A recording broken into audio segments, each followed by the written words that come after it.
Добро утро на сите, освен на пратениците. Блокирано собрание, сплотени работници. Сојузот на синдикатите на Македонија заедно со работниците денеска 2 часа ги блокираа двата влезови на законодавниот дом. Целта на блокадата пред собрание, според ССМ, е пратениците да не може да дојдат со возила на работа и да наплатат патни трошоци, но и да се соочат очи во очи со работниците, бидејќи веќе 2 години ја блокираат иницијативата на синдикатот за зголемување на минималната плата на 600 евра.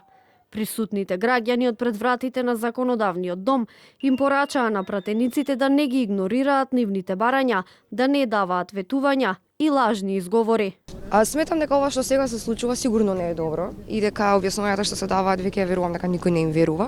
Ќе се покажа многу пати дека тоа се само лажни изговори. Очекувањата се пратениците да го стават нашиот предлог на дневен ред, но до сега од претходното искуство мислиме дека нема да се одважат нашите барања да ги постават на пратенички прашања или како и да е во закон. Игнорантскиот однос кој што до сега го имавме од сите институции и она што владата скивира да во овој момент биде посредник во сите овие преговори, кажува дека ние како од приватниот сектор треба да се договориме со работодавачите.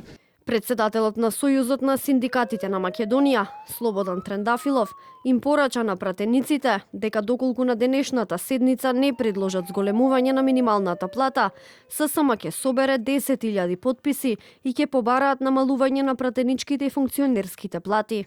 Моите информации се дека голем дел на пратеници станале рано утринава за да дојдат пред 9 часот на работа, за да не се соочат со работниците на улица, затоа што се срамат од нив. Се срамат од своите гласачи затоа што одбиваат да зголемат работничката плата, а од друга страна пратеничката плата според последните најави ќе се зголеми не само за 9,2% колку што си пресмета гувернерот на Народна банка дека се зголемува просечната плата во 2025 година, туку и за 12,6% затоа што Уставниот суд голема е веројатноста да укине уредбата на владата од претходната година. Освен собранието, во четврток синдикатите ќе го блокираат и Сојузот на стопанските комори, а наредниот вторник ќе се преселат пред владата.